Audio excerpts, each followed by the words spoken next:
It's 10 o'clock, and this is Fox 10 Talks. Good morning, everybody. I'm Ron Hoon.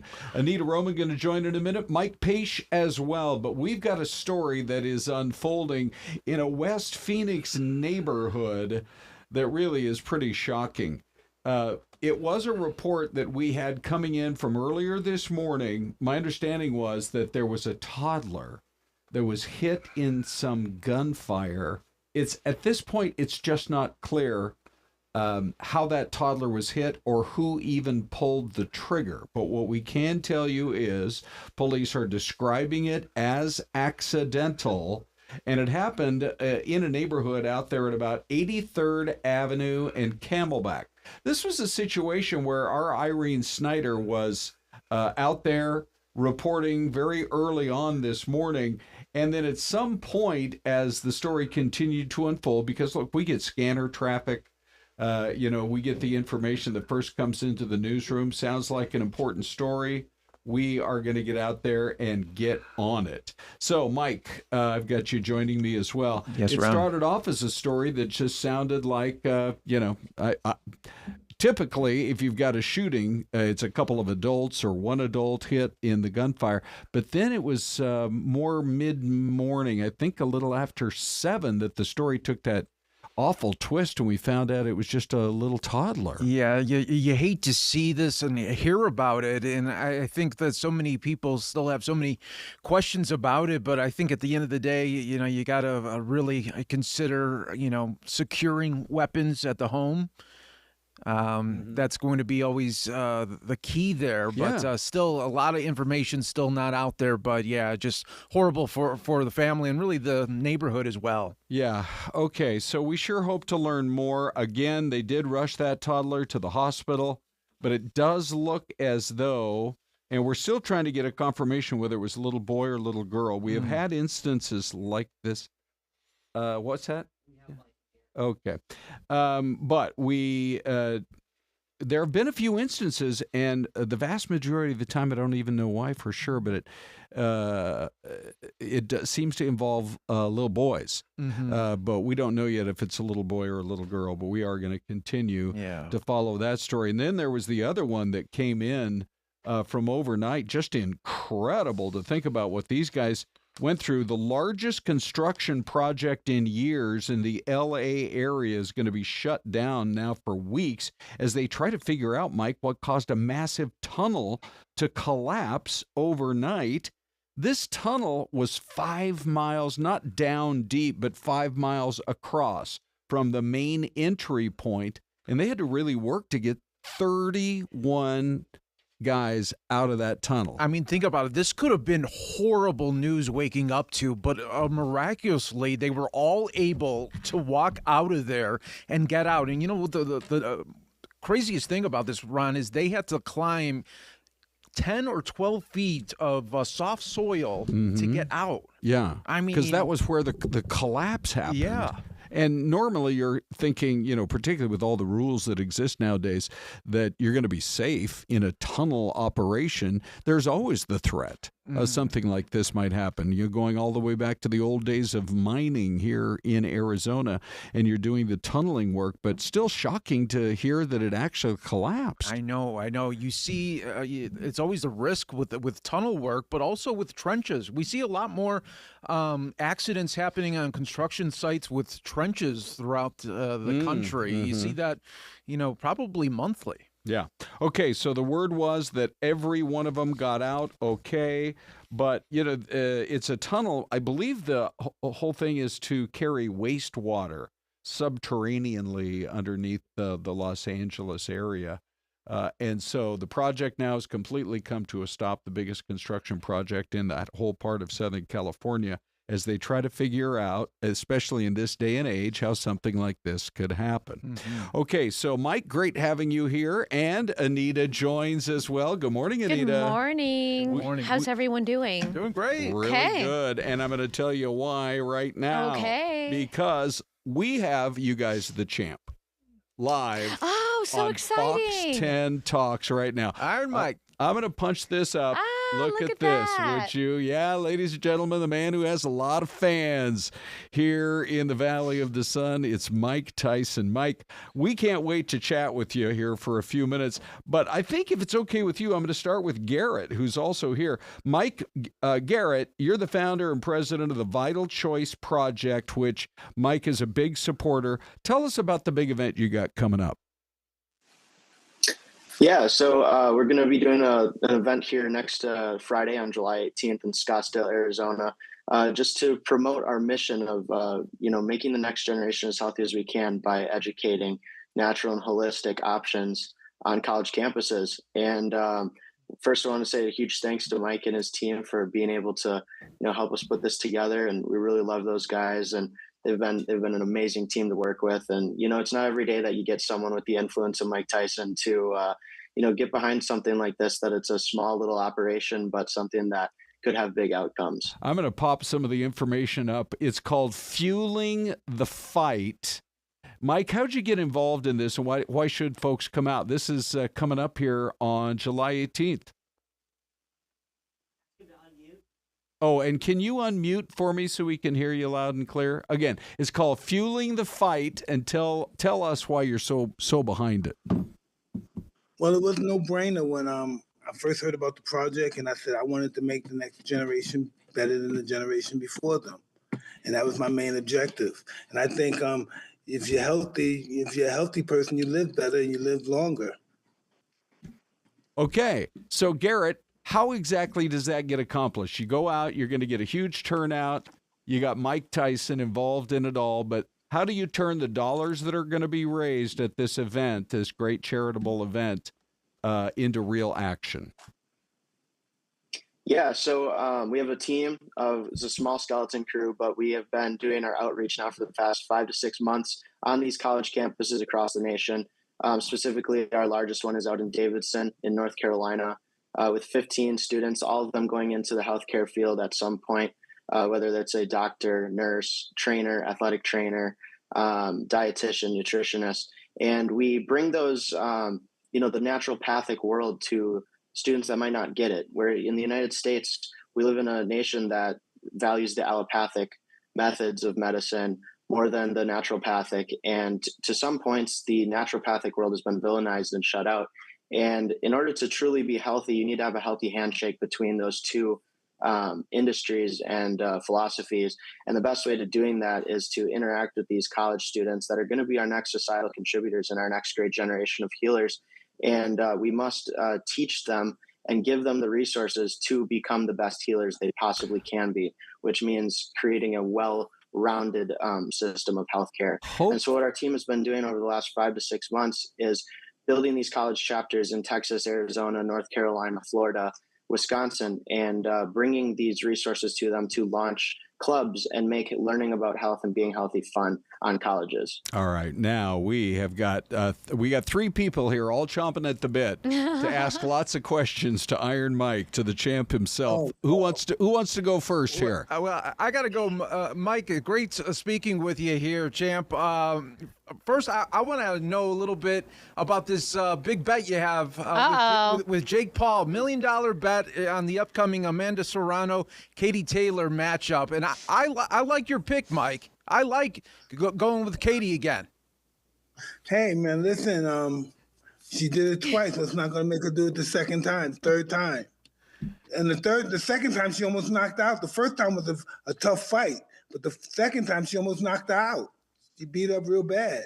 Yeah, I didn't expect that, but yeah, she beat up real bad. I mean, on the flip side of it, Amanda Serrano is just an ultimate fighter there, but Katie has that grit where she is not going to just back down. That too, but she's a boxer. She's scientific. She's a scientific fighter. She's not a slugger. She's smart. She's sophisticated, and that's why she was so successful the second time. The first time it was really close. Any one of them could have got the fight, but the second fight, Katie beat her every round. Yeah, I think it's good to cash that check already, Mike. Okay, champ. Not Yeah. a question, but a comment. Okay, here I we used go. to work in Las Vegas, and I was at the Macy's on New Year's Eve, probably like 16, 17 years ago. Okay. And I'm looking at new shoes, and my husband goes, "There's Mike Tyson. There's the champ." And I look up, and you walk right past us, and my husband says, "Hey, champ," and you say, "How's it going?" We'll never forget that. Anytime your name comes up, we tell people that story. I'm sure you remember that closely, right, Mike? Oh, I will never forget that. Never forget that moment. Oh, Anita's been telling that I know story all it was morning. a highlight. Yeah. Mike Tyson walking by you at the Macy's. Hey, Come on. I have to share with these guys here. ESPN came out of its list of the hardest hitters in heavyweight history, and you know who is number one on Number that one. list. So, Mike, I got to ask you, when you were a kid, it was early on, you had big dreams, you know. When did you realize, hey, I could be really good at this? I can hit hard. Well, I was told I was going to be really good as soon as I met my mentor. He knew more about me than I knew about myself, so I listened to everything he said. Who is And that? he was right. Custy Amato, his name is. Okay. He's the greatest. And now you grew up in New York, so tell us about that when you were a kid in the ring early on. I came from New York City, you know, broken house, broken family, that kind of lifestyle. I went to reformatories, and then I met a fighter. He was an ex-prize fighter, and he worked there. And he started teaching me. And then eventually he introduced me to Cuss, and Cuss took me to the next level. Hey, Mike, I know that you give back in a big way. You're always helping out a lot of causes. We have a lot of questions in the chat for you. Hi, Johnny's is asking if you're going to be raising money, maybe helping out with all the flood victims. That we have Texas, we have New Mexico that have been hit with tragedies. That's a good point. How do you decide what events or charities you get involved with, Yeah. Mike? Well, I don't do this by myself. I have other organizations that I work with, and they bring the situation to me. Yeah, that's great. Another question. Ethan D says, Mike, who is the toughest fighter you were ever matched up with? Ooh, good question. Boxing legend Mike Tyson opens his Holyfield, Evander Holyfield. Oh. Holyfield, yeah. Yeah, for sure. Hey, how are you staying in shape now, champ? I mean, you still look solid. I do a little cardio. This is my second day in the gym working out with weights, but I'm just basically do a lot of cardio. I do the rower machine a lot. I like the rower machine. Oh, that's great. All right, so one more time. Here it is. Here's the information on the screen for you. Hold on, everybody. I got to hold on. I got to punch the right button here. That's on me. Fueling the Fight. Fueling the Fight, baby. Okay. All right, look it up and get out there. Both of you guys, thanks so much. July 18th, Club Scottsdale. Don't forget. There we go. We'll be there. Thank you. See you guys there. Thank you, guys. Thank you. Thank you. Good job.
All right, everybody, welcome back. It is the Mystery Cam. We do it every morning here at 10:15. Just now getting a chance to pop it up on the screen.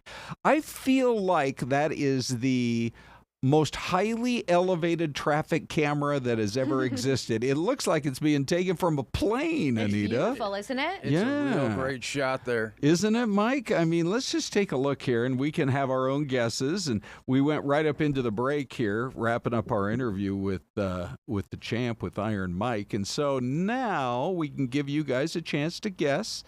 And let us know exactly what you think here. Looking at all the regulars. By the way, Jeff Rush is in today. And that's great. Let's see here's Johnny joining once again. We still have a lot of comments from Mike Tyson. A lot of people saying, I think modern medicine sometimes is worse than better. And I did see one. Oh, Jen Wall says it's about time we got some heavyweight in our ring for health care. There you go. There you go. Oh, that's great.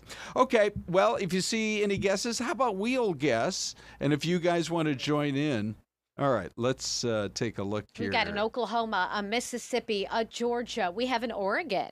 Oh, okay. Who said Oregon? Ethan D said, I must say Oregon. Okay. Alabama. Linda says Mississippi, and Louis says Georgia. I'm going with Tennessee. I'm going with Pennsylvania.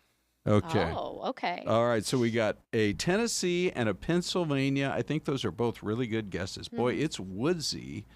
That's for sure. I'm going to go North Carolina. So here I comes... almost said Carolina. Did you? Yeah. All right. Well, here Ready? we go. Yeah, for sure. What do we got?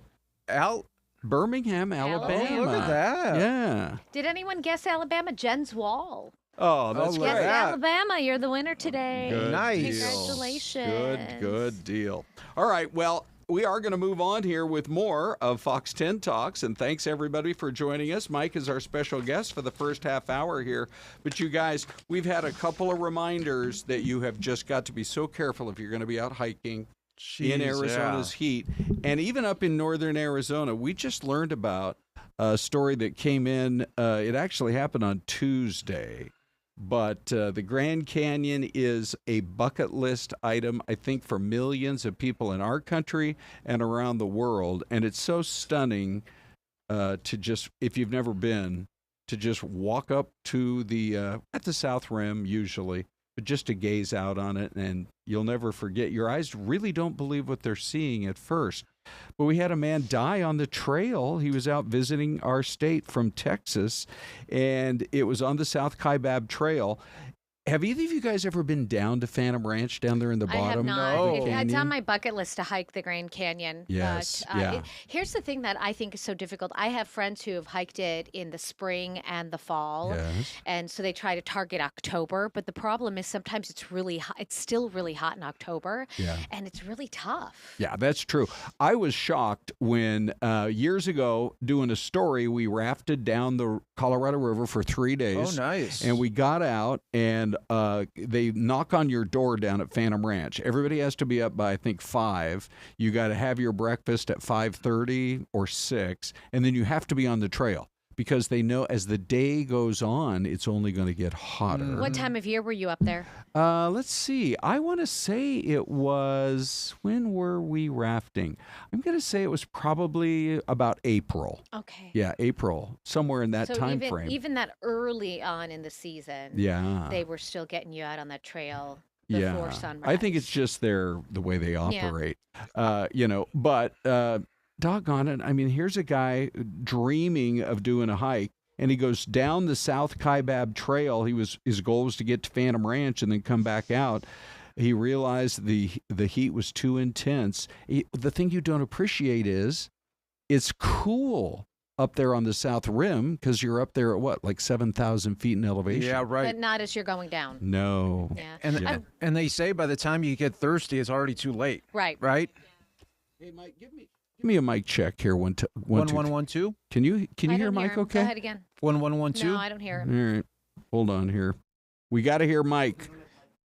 Okay. Well, Mike says that by the time you realize you're thirsty, it's too late. And I know the rule of thumb is when you're halfway done with your water supply, turn Yeah. around and go back. My question too is, had this gentleman hiked this trail before?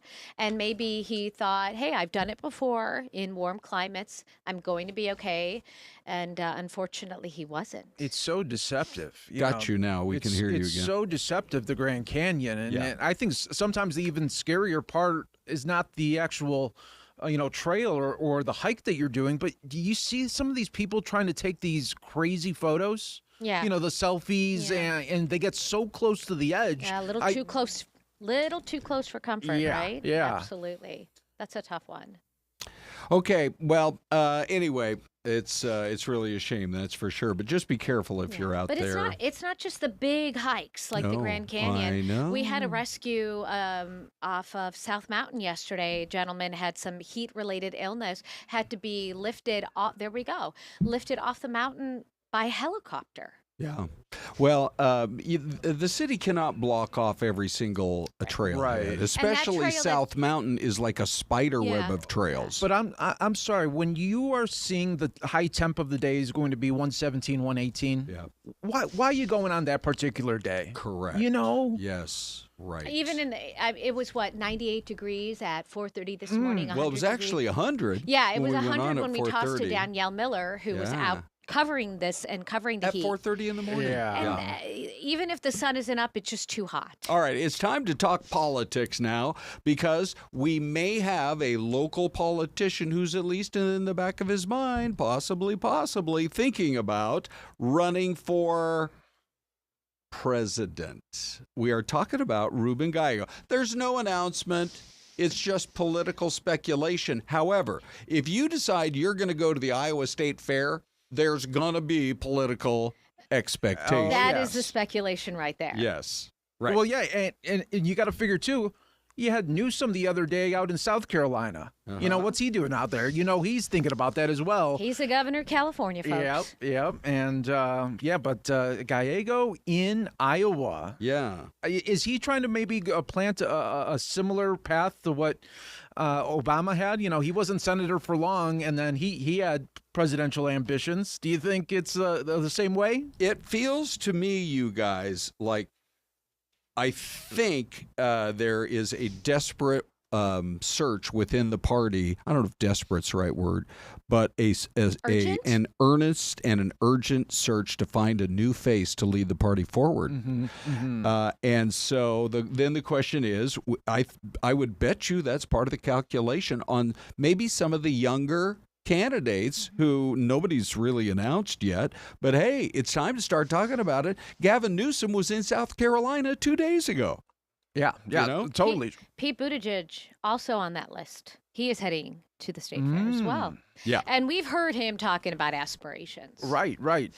I think for the Democrats, we saw back in 2024 how celebrity endorsements didn't help them. They have to, within their own party, find their own celebrity, somebody that is going to take the Democrats to the next level. Yeah. Well, this is really interesting, but Newsweek is out with a poll that now shows that Pete Buttigieg, among likely Democratic voters, has now surged to the lead amongst Democrats who are thinking about who am I going to support in 2028. That's 16% for Buttigieg. And who would you think is in second place? Any guesses? I would go with the California governor. Yeah. AOC. Okay, it's Kamala Harris. Oh. She still, I think, has a pretty deep well of support within the party, even though it didn't work out so much last time. But Gavin Newsom, he is showing up in the polling as well. And in fact, he's right behind her. He's at 12%. He actually joined our chat and said, hello, Arizona. Yeah. Yeah.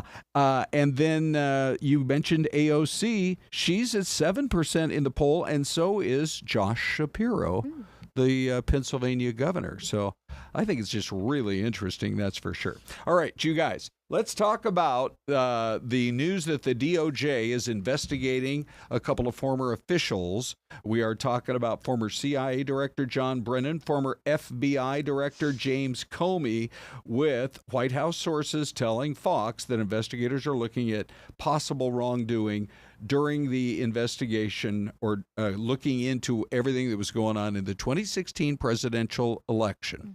Now, I'm going to pop up our poll question right now, because here's where you can vote. This is the QR code. 76% say, the whole Russia collusion thing was a hoax and somebody should be held accountable. Behind the scenes, who was trying to kind of push that theory, and it led to a big investigation, the Robert Mueller report. 14% say, no, this is political retribution, pure and simple. 10% say, let's see the evidence. And here is what the president had to say. I think they're crooked as hell, and maybe they have to pay a price for that. I believe they are truly bad people and dishonest people, so whatever happens, happens. All right, so we don't know where this is going to be going, but there is the FBI building, and there is John Brennan, and then we have James Comey as well. Anita, let me pull up the YouTube question as well. Now, this one's a little bit closer. 47% say it was a hoax, the whole collusion thing. And then we have 40% saying it's political retribution, which is bad for the country. Yeah, and 13% saying, let's see the evidence. Mike, you know this. We love to go to Dave on the Dave Cam. He looks at all. You got about a minute here, buddy. Give us a couple of salient comments. Salient comments, yes. We've got a lot of good ones today. Uber QX says people were arrested and indicted with evidence on Russian collusion, so it wasn't a hoax. What's this about political retribution, as if there hasn't already been the primary theme of Trump's time in office? If you want political retribution and the burning of everything that made our country a democracy, at least own it. And then on the other side, Mary Schnucks in Phoenix says someone should be held accountable so as not to set precedent in creating falsehoods that can usurp the legitimacy of an election and the will of the American voters. Brennan especially lied under oath and helped create a high level of distrust in government officials. So great comments, insightful comments on both sides. Keep the comments coming, keep the engagement up. We love hearing from you. Well, Anita, we got to take a break here, but I say we try to get Mike down to the studio. He's just upstairs, right up above us here in the live now. Love to be here, guys. It's always fun having him here. Great insight. Yeah, for sure. Okay, Mike. See you, chat. Thank you, buddy. And hey, anytime we get a sports superstar in, you're always welcome. All right, I love it. You got a chance to talk to the champ, that's for sure. Time for a break, and we'll be right back.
right, everybody. Welcome back to more of FTT, Fox 10 Talks. I just love it when we get some new viewers and commenters in our chat this morning. And we definitely, look at this. We have Jeff Bezos, Anita. Oh, my gosh. All the famous people are here. You know, I think he probably just got back today from Venice. I think he nuptials. is on his plane with his Wi-Fi, chatting with us from his plane. Yes. Yeah. All right. Let's update you on we did show it one more time on the QR code. So here's the update on the poll question. Actually, it's still running 47-40. Let's check the other one, see if those numbers have moved around. What a big difference, 77 to 14%. Yeah. So again, the Russia collusion was a hoax. Somebody should be held accountable, or it's political retribution. Pure and simple, that is bad for the country. And then that third choice, let's see the evidence. I'll say open-minded for now. In the meantime, speaking of Russia, they launched one of the most massive waves of the entire war that's been going on for years now with the attack on Ukraine overnight. And it's now looking more and more likely that both the Congress and a fed-up president are going to be sending a lot more weapons and ammo into Ukraine. Here's Fox's Doug Luzader's report. Attacks on a scale that we really haven't seen before. Russian President Vladimir Putin is digging in his heels as President Trump and Congress grow increasingly frustrated. The attacks overnight have terrorized parts of Ukraine. There have been missile strikes, but over the course of 2 days now, over 1,000 drones, many of them decoys designed to overwhelm Ukraine's air defenses. Look, I'm very unhappy with them. There's no reason for this. President Trump has already indicated this week that he is fed up with continued Russian attacks and the responses thus far from Russian President Vladimir Putin. I think it's an important message to send, especially now. Trump's frustration has given a green light to Republicans on Capitol Hill to begin pressing forward on a new sanctions package to squeeze Russia. And there is now a rough timeline to make it happen. I hope that we can get it on the floor before the August recess. We are working with the administration, with the House, to try and get it in a form where it's ready. U.S. Secretary of State Marco Rubio, meantime, arriving in Malaysia for an Association of Southeast Asian Nations meeting. On the sidelines, he's expected to meet with Russia's foreign minister. But thus far, diplomacy has done little to dissuade the Russian attacks, and Putin shows no signs of letting up. Putin knows that President Trump campaigned on ending the war in a day, and that's the last thing Putin wants to do. Now, one administration official has said that President Trump's patience is wearing thin, so we'll see, Ron, how far he will go now to defend Ukraine. Well, yeah, there's a report that he reportedly, in one of these conversations, I know there are various readouts, with Putin, threatened to bomb the blank out of Russia, specifically Moscow. So I don't think that's going to be happening, Doug, but I guess the frustration, as we just heard in your last soundbite there, is that you look at what he said he was going to do during the campaign. He's followed through on a vast majority of those things, but so far, no closer right now, it seems, toward peace in Ukraine. That's right, and he's been asked about this, about the claim during the campaign that he would be able to solve this in one day. He now says that was kind of being sarcastic. This is obviously more intractable, perhaps, than he initially thought it would be, but he is very clearly coming down on the side of Ukraine now, and that's a big shift. And it makes you wonder why escalate these attacks at the very time that you do have a president. I'm talking about at the Kremlin now and their kind of war planning. You do have a president who does really want to try to get closer to peace. They seem to be moving farther away. Moving farther away, and these discussions about having peace talks may have simply been an effort by Putin to buy more time and try to gain more real estate in Ukraine. But, the front lines have not shifted all that much over the course of months now. Yeah. Okay, so, yeah, we'll see how all of that unfolds. But, I think it's got to be incredibly frustrating. In fact, he said in the cabinet meeting a couple of days ago, it all sounds great, and then nothing ever happens. So I think he is to the point where he really doesn't believe what comes out of Putin's mouth. No, and you hear different stories coming out of those cabinet meetings and coming out of the reports week after week, and so it's yet to be seen. So there was a news conference that just wrapped up about an hour or so ago. We rolled on the whole thing for you. Thought you'd find it very interesting. The governor of New Mexico spoke as they're all reeling. Ruidoso, I've never been there, but I hear it's a beautiful mountain town, almost like New Mexico's version of Flagstaff. Crystal has been there, our weather, our meteorologist, and she said it's just absolutely lovely. Right. Yeah, she's actually stayed there. And we had a feeling that there could be some trouble ahead because of the devastating fire that burned more than 1,000 buildings, a lot of them homes. And so this first big monsoon storm hits and does so much damage. But anyway, here is what she had to say just a little while ago about their plans for what happens next, because more rain's headed that way, and they're really worried about it. These losses are lifelong, and there are no words that can take away that devastation. But we are truly heartsick and sorry. 2, there are other losses in this community. The number one job is to assess those losses right now, to get every business, big and small, back on its feet to the highest possible return we can, and to give resources in that design. And third, and it's parallel to that, is to get the silt out again, is to manage and mitigate the damages, to protect us from more water that is coming, and to be able to do those in a parallel so that people feel like their lives are getting back on track. Now, how do I know that we can get all of that done, given that we believe it's going to rain tomorrow? A couple of reasons. One, the federal government has directly reached out. That is incredibly important and very valuable. It's as important as having your governor here, your lieutenant governor, your congressional delegation, the general of the New Mexico National Guard, because your local leaders haven't slept, nor should they, but they haven't. They've been on the ground doing the work every minute of every day. And what they deserve is a team coming in telling you that whatever you ask for, whatever you need, whatever we can and should do, will get done. All right, there's Michelle Lujan Grisham, and she spoke pretty forcefully. Now, to advance the story, Anita, coming up at 11, you guys have a new interview. We have the mayor of Ruidoso will be joining us via Zoom, talking about the devastation there and then the next steps. So we'll be asking her what they need, what they can do. I know Fox 10 has been helping, or Fox Corporation has been helping the victims in Texas, and every single victim needs help, and this is going to be tragic. We had a report on from Fox Weather earlier this morning, a reporter who was out there, and he had a soundbite with a gentleman who knew the man and 2 children who lost their lives in this flood, and was crying and talked about how he was praying, and his wife was praying with the family over the phone. It's devastating. Yeah. It's devastating. It really is. Yeah. Okay, so we have 2 states now, multiple communities dealing with massive rains and massive flooding.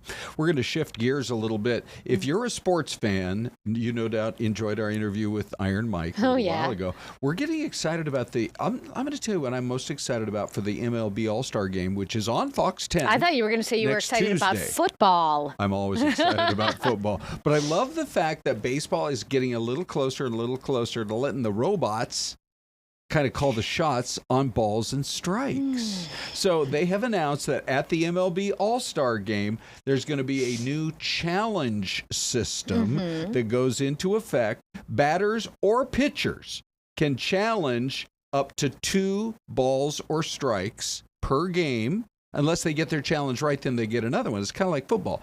Let's bring Big D in here. You're a baseball fan, Dave. I know that. You love going to D-backs games. What do you think about this? Yeah, Dave, they tested this out during spring training here in the Valley, so you may have even seen it. Yeah, that's so cool. I think it's going to be great. I'm excited for the All-Star Game. I'm excited to see how the robot ump does. And I think Isabella wants to say hello as well. Hey. Isabella, what do you think? I think it's exciting and cool. Okay, but what about the purists who are out there? I mean, Anita, there are plenty of baseball purists who are like, do not change this game. But you know what? The pitch clock is working pretty well. I'll say that. It's a tough one. It's a tough one. Yeah. I mean, you either have to stay old school all the way, right, or you can allow that technology to start coming in. Yeah. I do think it changes the game. Yeah. I do think it changes the game. Hey, so Anita, her parents spend part of the year in Florida. And so I do not run this story to scare you in any way, Anita, but I will just say that there were some folks that went for a little swim in Florida. Yeah. And what happened was there was a python in the pool. Okay. Can you believe this? And you know who alerted them to the python? It was a ball python. Okay. Their dog spotted the python and started barking. See? And they said had it not been for their pup, that python may have very well ended up in their house. Oh, yeah. And then what? Well, see, for those of us who were around for an old TV show called Lassie, Lassie always saved the day. You know, so whoever the dog was that was barking, their beloved pet, you know, is probably at the back door going, woof, woof, woof. I don't know. Is there a snake in the pool? I don't know the difference between a python and a ball python and maybe a bat python, but I would run either way. Okay. It wouldn't matter what showed up. Okay. I mean, just keep in the back of your mind next time you go to Florida to see Mom and Dad. I'll always check the water. Always check the water. Oh, by the way, before we go to break, this is an interesting business story. Okay. But at the same time, I think it has people wonder. I just cannot believe that Kellogg, after all these years, Battle Creek, Michigan. I remember when I was a kid, we were on a family trip driving across Michigan. We stopped at the Kellogg's factory. Oh, did you get a tour? Oh, yes. Oh, my goodness. Sure. You got little samples afterwards? The little boxes, the little cereal boxes? Oh, yeah. Oh, those are the best. Do you have a favorite cereal? You know, I would say Raisin Bran. Okay. I like a good Raisin Bran. I do like, we just showed the Kellogg's Frosted Flakes. Yeah. Sometimes the good old Frosted Flake is just what you need. The Rice Krispies, also delicious. Yeah. The Corn Flakes, slice some bananas up in there. Well, here's why we're talking about them. You know those Ferrero Rocher or Rocher chocolates that are super good? They're like a little ball, and they're really fancy. Crunchy ball with a soft chocolate little inside. hazelnut, I believe, inside. Those guys just bought Kellogg's. So we're trying to figure out if they're going to roll out a bunch of new chocolatey flavors or something, We're certainly hoping right? they do, right? Yeah. And the sales price was $3 billion. So take that, Devin Booker. You're thinking you're talking about all that. You're talking about Cha-Ching Booker here. Hold on a second. $72 million a year. That's still not going to buy Kellogg's. And he's 28 years old. He's amazing. We love him so much. We got to get him as a future guest here on Fox 10 Talks. We're working on it. Let's vow. We're working Dave, on it. can you put that in your notebook? Let's Devin get Booker. D-Book on for sure. Yeah, let's make sure he used to date one of the Kardashians. Break time. We'll be right back.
talking about Kellogg's cereal, and now I'm really hungry. Are Cereal you? is my Yeah. go-to snack. How often do you have cereal? Sometimes it's my dinner.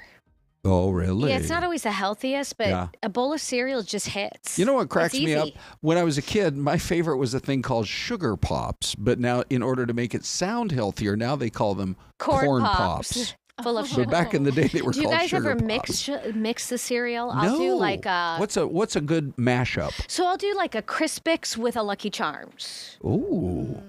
Or- Isabella, do you ever try this? Do you mix cereals? No. Then you get the best of both worlds. A little bit of healthy, a little bit of sweet. You get a little Okay. bit of the crunch, a little bit of the chewy with the marshmallow. I think I'm going to try Or that. like Yeah. a total, and then I'll maybe do like the strawberry, the Kellogg's with the strawberry in it. Right. Or like a honey bunches of oats. Yes.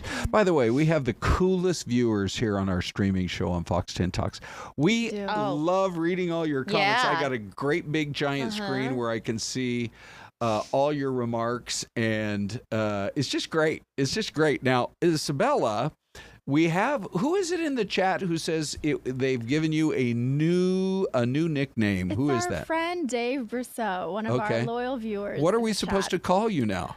Well, a few days ago when Dave was doing the Dave cam, I kind of peeked my head in, and the chat Oh, and you thought it was photobombed the him. funniest thing. Yes. Yes, So okay. everyone is commenting about the photobomb. Okay. And Dave Brousseau said Isabomb. And since that happened, Okay. every day, whenever we do a Dave cam, they're Yeah. saying, where's the Isabomb? So it's the Dave cam and the Isabomb, I think, now. So now the question is, do we need to call Isabella the Isabomb from now on? Or, I mean, let's go. That's Dave laughing in the background. Come on, Dave, you're executive producer here. We got to make some sort of a decision. Is she still Isabella or is she Isabomb? It's a great question. I support whatever Isabella wants to be called. Okay. I say we take it to I the thought you- chat. I thought We you can were have gonna- the chat. I say we take it put to the their chat. input. Okay, chat. We're getting a lot You of guys chat get to about vote. We're getting a lot of comments about the mixing of the cereal. Oh, yes? What do you see? Well, who was it that said her husband does it too? Oh, Linda Linda says Montier. her husband does it. Frankie D says he's never tried it. You have to try it. And Killicell says as a kid, it was all about the Fruit Loops Oh, those for are good too. him. And if you take the Fruit Loops with a little bit of a corn flake, for example, Yes. then they're not too sweet. Oh, there you go. Sweet. Oh, Sherry Nevada Pup says I like Bella Bomb we better. have a new entry. Oh. It's Bella Bomb. We're going to take this to the poll question by Friday. Yeah, we are. We need a couple of entries. We have Come on. Isabomb, Bella Bomb. Yes.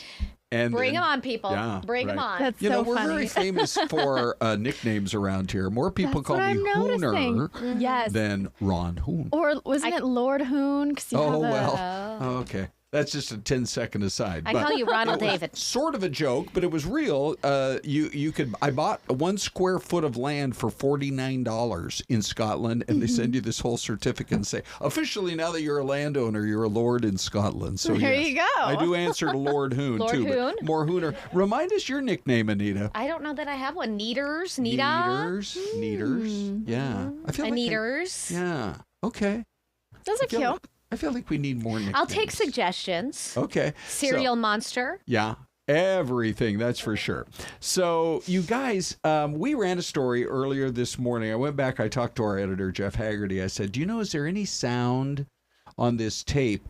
Rescuers were doing their best to get out and save a little dog that had ended up out this is in a good. river in New Jersey. We're going to show you the video right here because they get closer and closer and closer. And, you know, this poor little dog says, I don't know you, I'm going to bite you.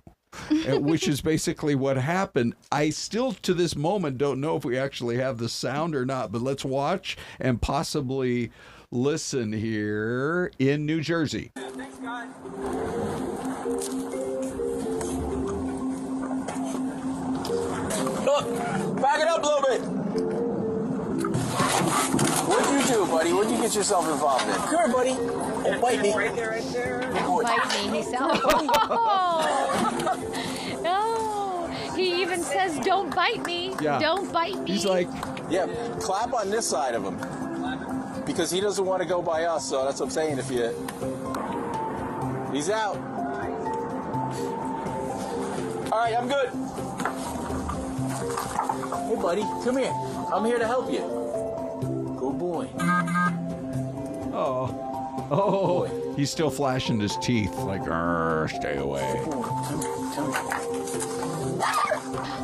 Easy, easy, you ferocious little... Uh-oh. It's okay. It's okay, you ferocious little demon. I'm trying to help. Come here, buddy.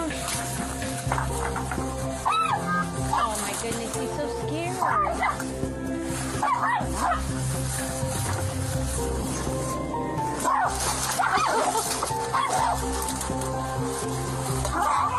Oh boy.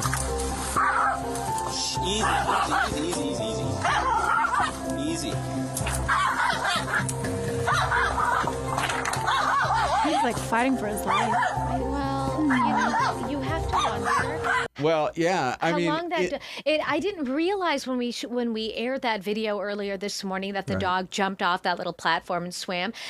Maybe he was living under there for quite some time. He's hungry. He's cold. Oh, he's so obviously scared. terrified. Right? Yeah. Poor baby. So, anyway, once again, though, when the whole concept of Fox 10 Talks was to be able to almost expand and present you the news in a whole different way. We didn't have time on our TV news this morning to give you like 2 straight minutes of what it was like, but now you feel like you were there. I do. And we have to appreciate what they were doing. I love they named him Oscar the Grouch. That's they're trying to find his owner. Yeah, by the way, it is not National Dog Day, it's National Kitten Day. Have either of you guys ever had a cat? No. I know you're a dog person. I'm a huge dog person. Yeah. I'm allergic to cats. Oh, I didn't know that. Yeah. Okay. So my eyes instantly started cheating. They're adorable. Kittens are cute. Are you also allergic to them? Yes. I saw you shaking My eyes there. get a little itchy. When the cat came in, or the kittens came in yesterday, I went out there. And here's the thing. We had the cats on the stream yesterday. Yes, right. And while cute, they were a little bit like, right? And so I feel like the puppies just kind of sit and love you. And love you. And the cats kind of have their own thing going on. Now, Isabella, did you do some pet sitting once in your life, or you were telling me? I did. So I can contribute to the National Kitten Day. So my neighbor, the Dombrowskis, they had... The Dombrowskis? Oh, you're naming them. Yes, Right. I am. Okay. Nice. Okay. They had a cat. So I watched this cat twice. Yeah. The first time I watched the cat, she escaped. Did you stay in the house with the cat, or did you just kind of go in and check? Went in and back and checked. I forth. just So you walked didn't like across the sleep street. there. How No. did she escape? I don't know, but when Cats she are sneaky. escaped, Yeah, they are. she was a naughty girl. She was seeing the next door neighbor's tabby Oh, is cat. that what was happening? Who was the guy. Okay. And then the next time I watched the cat, she tripled in size. You became no. anti. Like, what is going on with what is going on with the cat? The cat got fat. And then they were gone for a week. So then after 2 days, I couldn't find her anywhere. And then I heard this scratching in the wall. Like I the know what next day, happened. I look behind the dryer. Yeah. There's not one cat. There's one fat cat and like 6 kittens.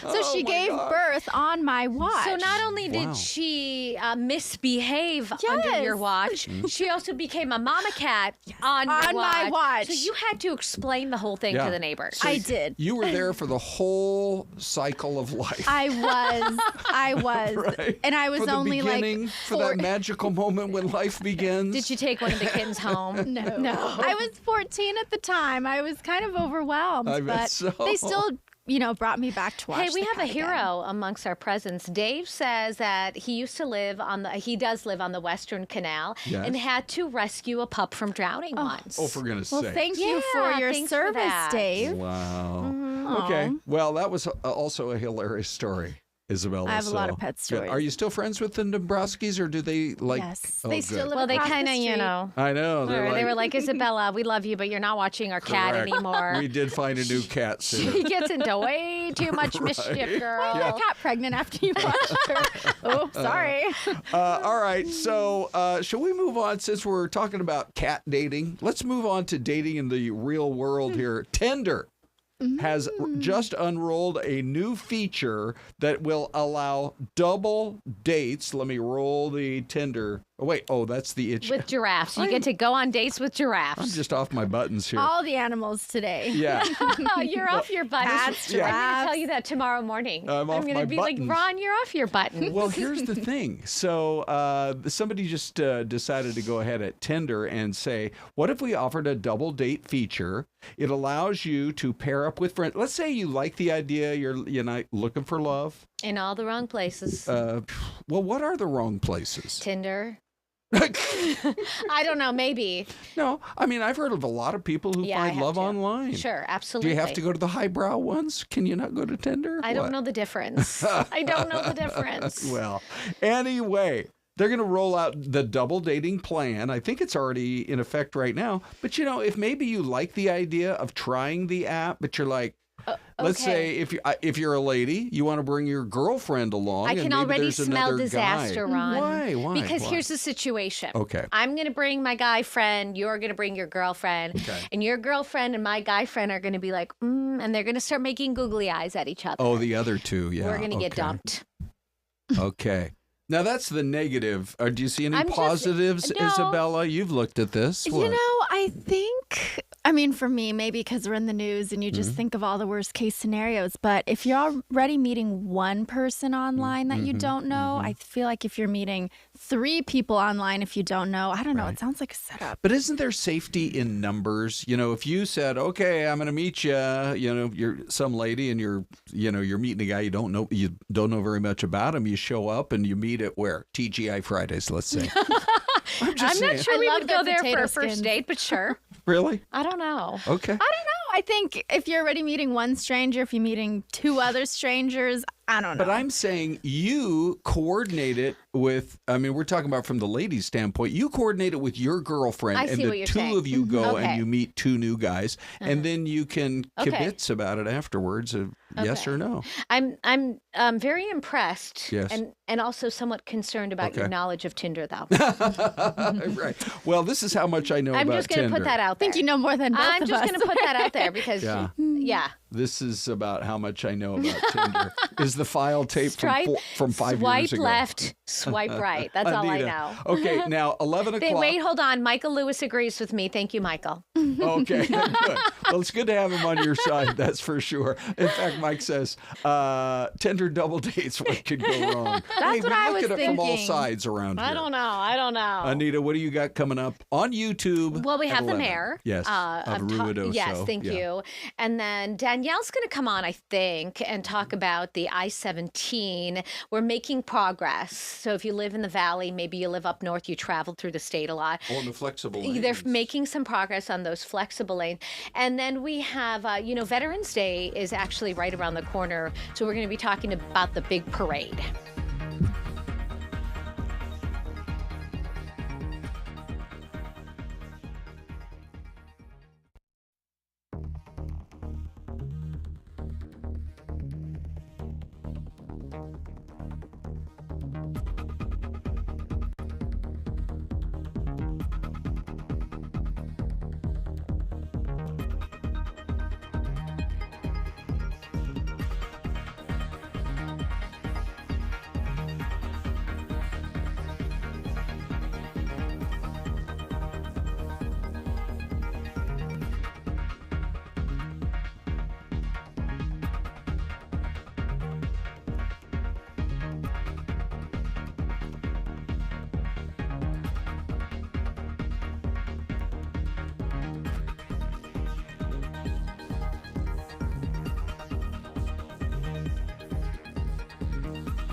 Okay, welcome back in, everyone. I swapped out one hot host for another. Did you hear that, Ron? We got called hot. Thank you. I tell you one, when it comes to work husbands, I have been blessed. I have been blessed. Also, we need to give you some mad props. You've been going nonstop since 4:30 this morning. I'm going to tell you something. I'm all ears. From kindergarten until they stopped commenting on report cards. Every single one of my report cards says, Anita is lovely, but she talks too much. You know what's funny? I got the same thing. Yeah, and then I remember, I think it was like 7th grade math. Math, you guys, not even like lit or English. I was talking so much that the teacher, who was my best friend's mom, actually said, everyone, listen. If Anita stops talking and does not talk for the remainder of the class, which I think was like half an hour, she said there would be no homework. And were you able to do it? Imagine the pressure. Did you do it? I did. That's I my literally girl. got a standing ovation. That was the first and last time that she was quiet for that long. Yeah. When I tell stories at home or to other people, and Johnny's around, my husband, for those who don't know him, he was watching today.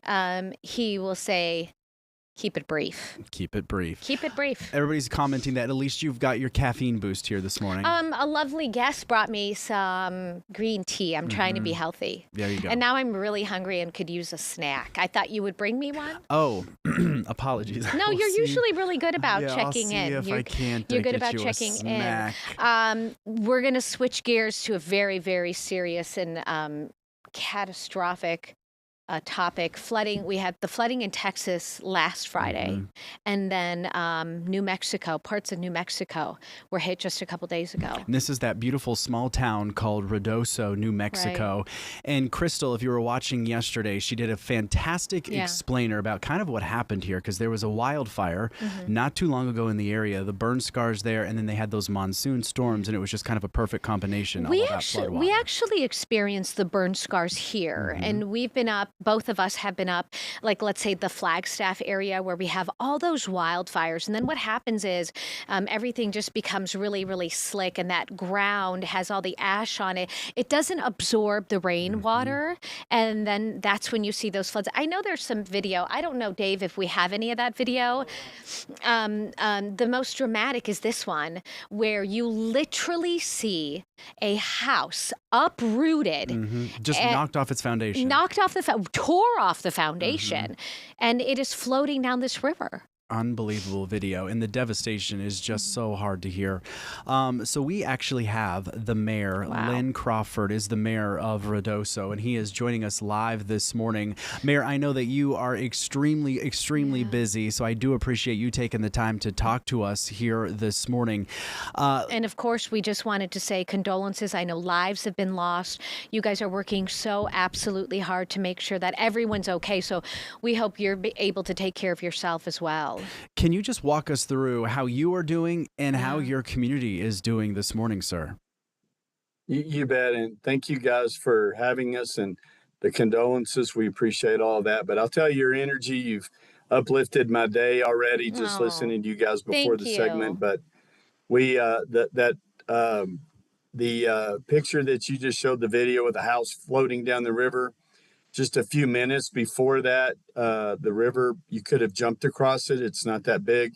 So you can see how dramatically the rain directly on a burn scar, how that can come into a community and just cause all kinds of devastation. That house then went into a bridge and then took out other properties and, cars and everything else. And that wasn't the only home. So, we're trying to respond to that, take care of our folks. Right now, we've got approximately another 300 people that we were looking for housing. And we were already short housing. You mentioned the fires that we had last year about this time that were devastating. And then we had flooding after that last year. So, this is a long haul for us. It's a tough time for our citizens. They're very resilient, but we're working hard with our federal, state, and local partners to do the best that we can. Mayor, I wanted to bring up that very point that you obviously are working with all of these different entities to get the help that your citizens desperately need. But we spoke to one of the reporters with Fox Weather. He was out there live in your community this morning. But he was talking about, obviously, the terrible flooding that happened in Texas. There was some flooding that happened also in the Carolinas. Are resources stretched thin, and are you getting everything that you need in your community? Well, we're early on. And, I just mentioned earlier about the fires last year. We're still trying to deal with recovery and rebuilding from that, so working with the federal government, FEMA, USDA, NRCS, all of those above. It takes a long time to get the money, the engineering, the contracting, all of that put in place so that it's reimbursable, so that you do get the funding. So if you're not careful, you can bankrupt your community. And that's one thing that we're trying very hard not to do, and we're doing a good job at that. But our government, local, state, our governor's been very supportive, as our legislators have. So they've ended up giving us some money up front so that we're able to move forward. And, we're at $500 million at minimum of damage. That's growing every time we have a rain event. And just keep in mind, these are regular monsoons like you have there in Arizona, so that we look for these every year. And this is what we need. But when it hits the burn scar directly like that, the ball game is over and it's a catastrophe. So we're just embracing those. We're always reaching out for resources. I was told that the president, our governor declared an emergency, as I did, and then it went to the president's desk. I understand that has been signed. I'm not sure into what capacity, but this will open up some federal funds for the local community here in Lincoln County, in Ruidoso, New Mexico, to use. And we've got contractors ready to go and get to work. But right now, we've got to take care of our folks that have been impacted, take care of, the homes. We've got to get these people in safe, warm environments and make sure that they're fed. But this catastrophe has grown over the day as we find out how bad the impact was. Mayor, before we get to more on that impact, because we definitely want to hear about that, how can we here at home help? We have so many wonderful viewers in the chat. Michael Lewis is asking, do you need supplies? Do you need cash donations? How can we make a difference? Fox Corporation is always stepping up. I know everyone is trying to do their part to do what they can. Absolutely. We're starting to get in donations of water and prepackaged foods and things like that. But as we all know, cash is king, and that's the one thing that we really do need. We have a local organization that has been set up for some time that all the funding that goes into this organization, 100% goes to the end user, the person that needs it. It's ran by locals. Nobody's paid as a worker. It's all volunteer from local leaders. And that is the Community Foundation of Lincoln County. And people can go to cfolc.org and make a donation. And we would most appreciate it. That's cfolc.org. And again, that money goes directly to the end users, the people that need it. We're starting to try to get housing set up, and through FEMA. Even after the fires of 2024 in June, we still don't have housing set up, permanent housing. Now, we still have people that are staying in long-term rentals, hotels, things of that nature.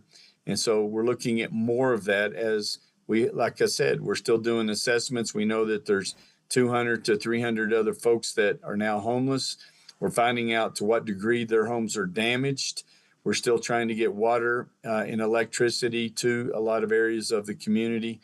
So as we have folks that are out doing the assessments, that number will most certainly grow. So any donation would be greatly appreciated. All right, and we're going to put that in the chat so our folks hopefully can help you guys out. Yeah.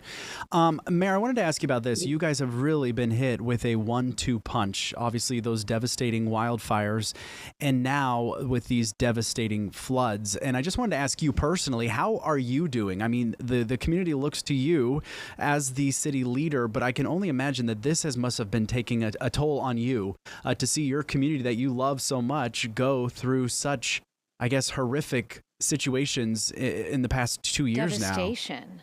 Well, I mean, I'm only 29 years old, so you can tell the effect is dramatic. I'm just pulling your leg. It's been a long year, but we have a great staff here. We have great support. It has really brought this region together. Our partners in the county, the other little small communities are here. And then, we border up next to the Mescalero Apache Nation.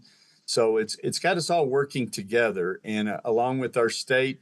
And so in times like this, we learn to be our better selves, be a better neighbor, and to look out for one another. And so it would be totally impossible if it weren't for the people of this community and indeed people from your community. Arizona is a good market for us. We have a lot of folks that come in and people from all over the country. Indeed, they support us with their prayers, their thoughts. I get good little messages from people that they're thinking about us and they're supporting us. And it just gives you that little bit of extra strength to make it through the day because one after another, the situations, the problems come. And usually the best answer is money. And that's always in short supply. So, it's leaning on each other. It's our faith in God, and we keep moving forward. My understanding is you have a very quaint, lovely downtown area. How, if at all, was that affected?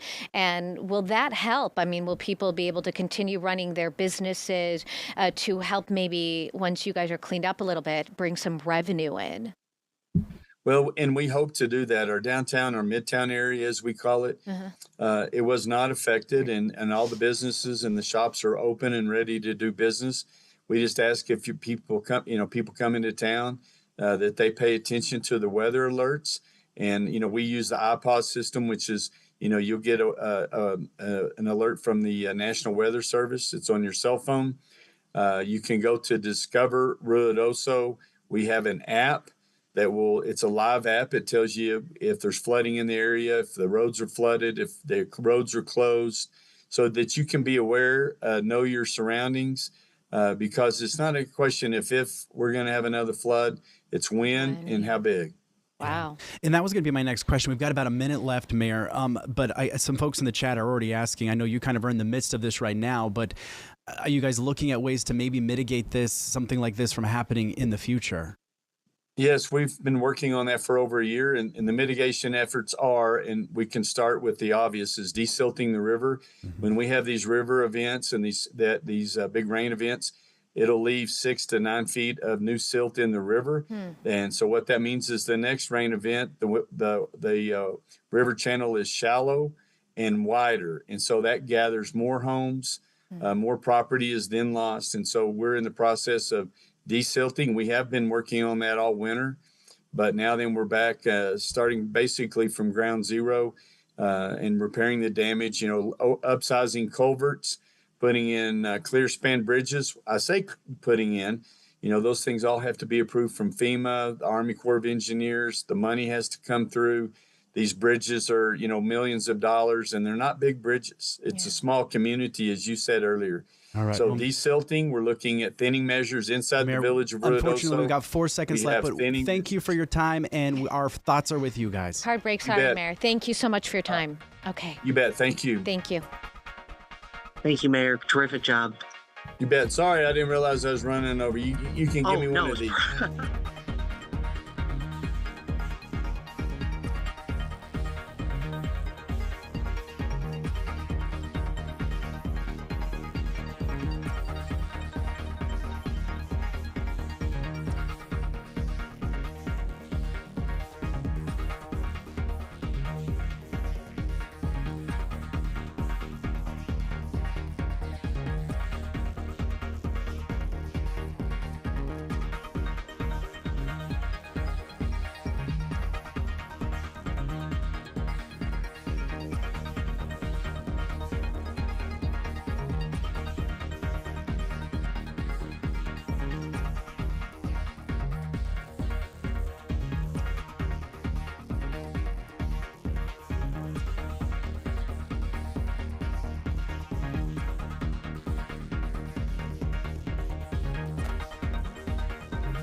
All right, welcome on back. Fox 10 Talks at 11. Special guest Danielle Miller joining us. Welcome on in. Hey, thank you. Is this your first time with us at 11? No. Oh, Oh my gosh, I'm out of here. Are you serious? Brennan. Yeah, keep on rolling, buddy. Last time I checked, this is not my first time. Thank you for Might be my watching first or time. being here. I don't And remember last what you time. were talking about. I think we just did like the topics of the day. Oh, Remember? yeah. No, you were here talking. Well, we talked about something ininitially, Specific, and then you broke stayed into on. Yeah, Gotcha. it must have been very riveting for Must have been must-see for TV. Ty. for Ty. Here we go. Today also very riveting. Yes. The I-17. Yes, going up north. If you live in the valley, we have some people from out of state watching. But if you live in the valley and you head up and down, and Yep. this is a big deal. This is a huge deal because many people, if you don't live here, know that Flagstaff, there's Prescott, much cooler climates. So a lot of people here in Phoenix, when we have 118 degree Like yesterday. temperatures, they go up there, up north for the weekend to cool off. for the 90s. Exactly. It's better than nothing. So ADOT, and if you have traveled this road, you know that if there is a accident, you're going to be stuck for hours and hours and hours. So for several years now, they've been working on this project. These are the flex lanes. And for the first time, they tested them over the very busy 4th of July weekend, and it went off without a hitch. They were extremely successful. They were able to, and what's the plan moving forward is basically having those flex lanes going north on busy days, which is, I believe she said Monday through Friday or Monday through Saturday, and then going south on Sunday because that's when everybody's heading home. So rather than having just 2 lanes of travel, you will have 4 lanes of travel, And that's which what a is flex huge. lane is. It's like they have those middle lanes that they can actually Exactly. change the direction. Exactly. Yeah, you're looking at it on your screen right there, and they're not fully open right now. ADOT was telling us they're going to continue testing them. All of the systems are completely functioning, and they're great. They just want to do a couple more things before they open them permanently, which they will be open, obviously, 7 days a week. They do have a schedule that's going to stick to the schedule, but the beautiful thing about them being hence flex lanes is if there is an accident or there is more traffic going one way or the other, they're able to make a transition and open them for the other lanes. Ethan D says, So, I got a question. go ahead. I'm not sure if we can answer this, Ethan. We're going to try. Who came up with flex lanes, and do we have them in other states? Ty? Ethan, we'll get back to you on that one. Yes, they do. Well, we have Let them me on, Google we have ChatGPT. them, we have them on surface streets, essentially. They call them like The the suicide On the lanes. sevens. Yes. Yeah, so this is the same concept, and I know ADOT puts a lot of time and effort into investigating, researching what works in other really big, busy cities. Oh, yeah. And what could potentially work here. So this But, is I mean, I started covering this. I mean, this has been a long time in the Long planning. time. They Well, did a there's whole been study. people Yeah. complaining for Yeah, years, forever. and as you know, the valley grows, like every other freeway in the valley, it's getting ripped up and expanded. So this was just one more. Have you guys ever, I can't talk today.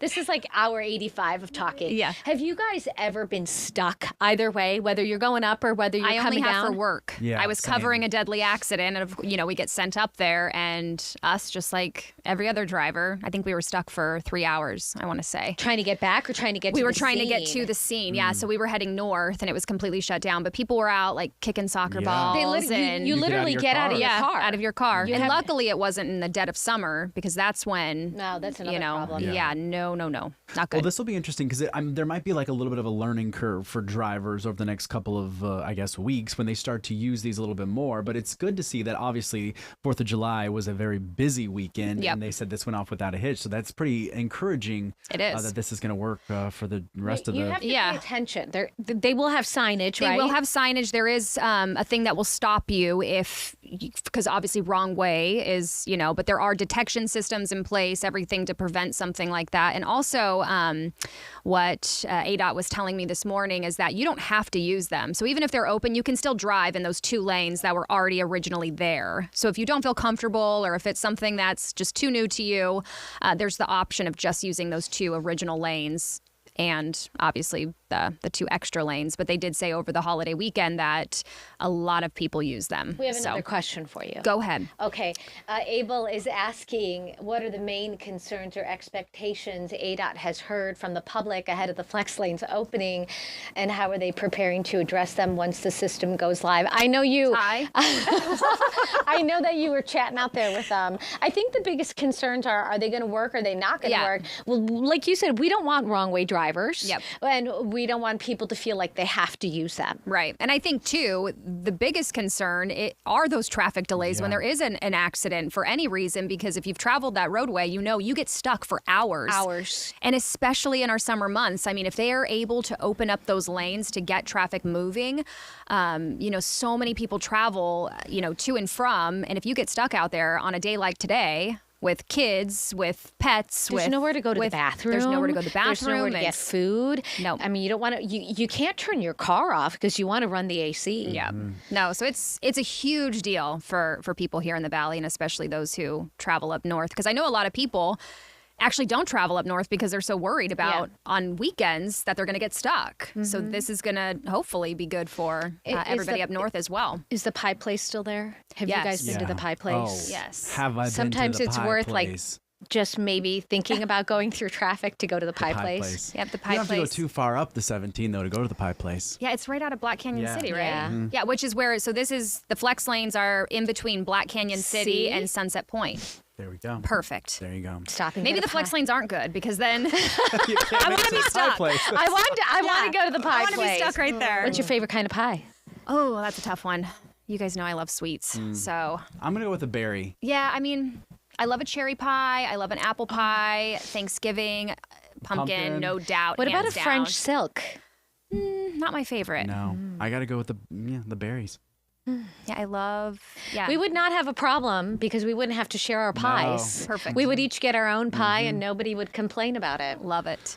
Well, thanks for coming in. Yeah. Of course. And thanks Abel? hey, Thanks just for a heads next up. time. Remember, I have been on the show before. Okay. next This is time. my Remember, I'm second. recording it to The memory next right time, now. the next time will be the third time. Danielle has been here. Danielle was like, here. Like a wall. You We sign should. it so I can see who's been Hold here. on, we have a marker somewhere. We probably. sign my forehead. Thanks a lot, Ty. I'm not going to forget Thank this. you, Danielle. All right, Appreciate Danielle, it. Thank you. High five. Thanks for All coming right, in. roll that beautiful veteran footage.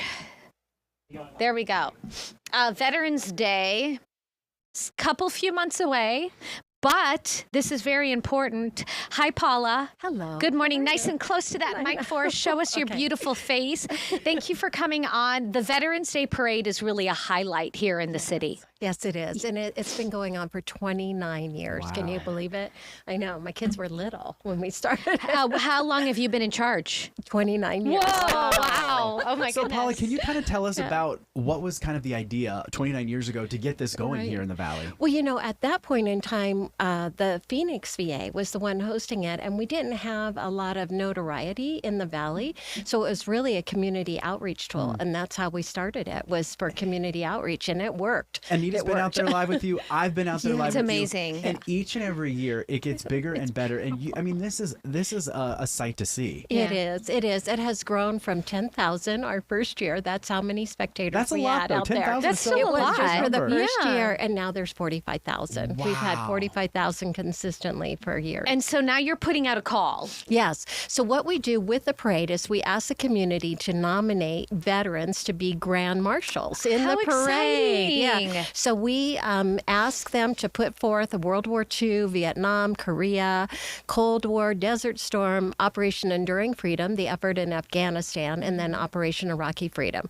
And we get hundreds of nominations, and we select 7 veterans to represent all their colleagues, the men and women that served during those conflicts, and they get to ride in the parade. Paula, how do you choose? I was just going to say, It's very challenging. how many It is entries, how many very nominations do you challenging. get? We usually get 100, about 100. So, but it's even then, that's a lot to whittle through. And that's why we ask people to really do a good essay. A lot of it comes down to the essay because Sure. so many of them have wonderful military service. We do ask for their medals. So it is best to talk to the veteran, to ask them about things. And then we look at their service, we look at their community service, and then we do a lot based on the essay, the write-up. So it's important for people, go ahead, use the AI. Yeah, I was going to say, how This has long? to come from the heart, Paula. You have to tweak it. Cheat.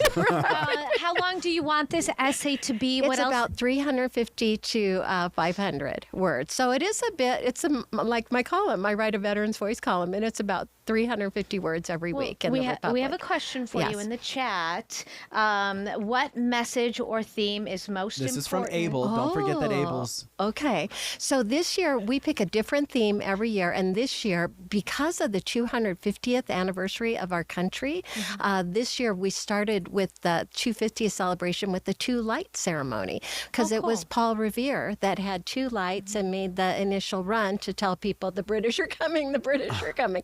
Can you believe that? That long ago. So this year, our theme is America, Our Guiding Light. Oh, wow. Yeah. Beautiful. So if you base it on the theme, that'll help. Okay. Abel says he's going to write an essay. Thank you. Thank you, Abel. Maybe, Abel, your essay will be chosen. So you're going to pick 10 out of the one Seven. about 7. And then what happens, too, is the people who nominate, they get to be a part of the festivities. They get invited to watch their nominee ride in the parade, be at the events and activities. We have an awards breakfast at the end. So it's fun for the nominator as well as the nominee. Yeah. Paula, we've got about 2 minutes left, but I wanted to ask you if there are folks that want to participate. Maybe they want to put in a float or they have a band, or are you looking for more submissions? Or are you full? We always need bands, and we pray that we get high school bands, and we pay them.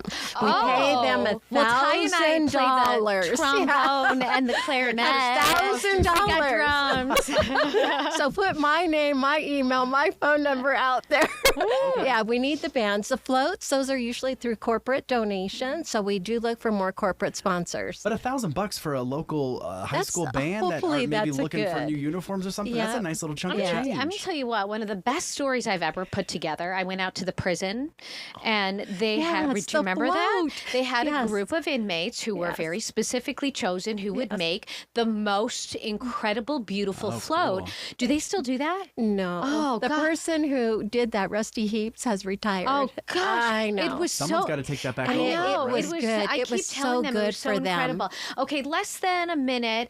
How do people nominate? Yes. So they go to the website. It's honoringamericasveterans.org/honor-our-heroes. One more time, really slow, so Dave, our producer, can pick Dave's it up. already writing He's it already down. got it. Look at Dave. He's a USC grad. Yeah. So Dave okay. So he's Dave. quick. He's just quick. What are you saying about all the other universities, Paula? What are you saying about? I'm just kidding. My husband went to USC. So I went to the University of Maryland. So DePaul, Chicago. University of Utah. There we go. See, we're from all over. We and can't we're type here that fast, in the apparently. Paula, thank you. You're such a joy. We appreciate it. Thanks for being. It's great to see you again. Thank you. All right, we're going to take a. We're not going to take a break. No, we're done. We'll be back tomorrow. No more breaks.